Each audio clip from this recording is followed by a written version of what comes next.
रात के 11 बजे थे। गौरव ऑफिस से थका मंदा अपने कमरे में वापस आया। अकेला था।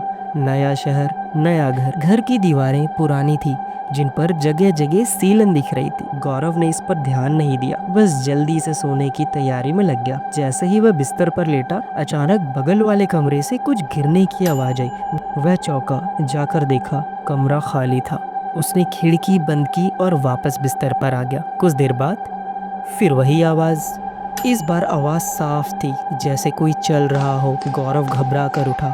कौन है वहाँ? कौन है?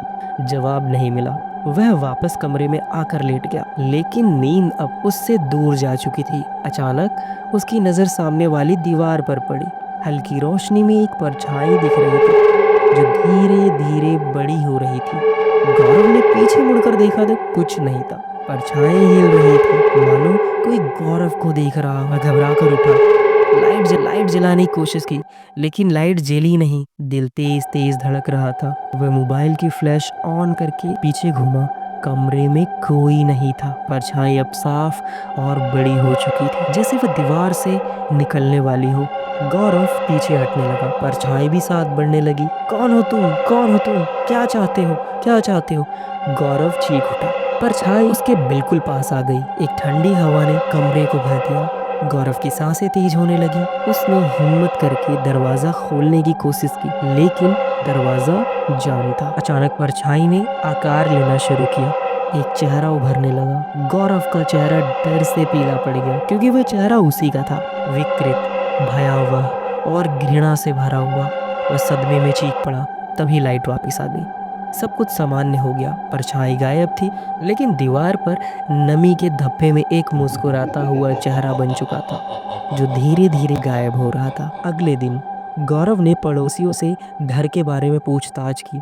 तब उससे पता चला कि घर में पहले एक युवक रहा करता था, जो अचानक गायब हो गया था।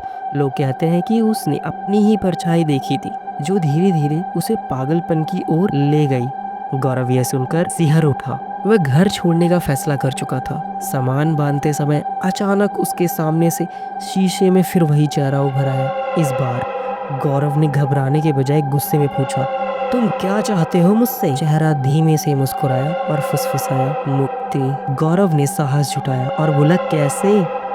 उस आईने को तोड़ दो जिसमें मैं कैद हूँ। गौरव ने बिना देर किए जोर से शीशे पे वार किया। शीशा चकनाचूर होकर जमीन पर गिर गया। एक तेज हवा कमरे से गुजरी और गौरव ने राहत की सांस ली। घर में अब शांति थी। कुछ दिनों बाद गौरव ने वह घर छोड़ दिया, लेकिन इस घटना ने उसे हमेशा के लिए बदल दिया था। अब वह समझ चुका था कि कभी कभी परछाई भी सच हो सकती है और उनके पीछे एक अनकही कहानी छिपी हो सकती है।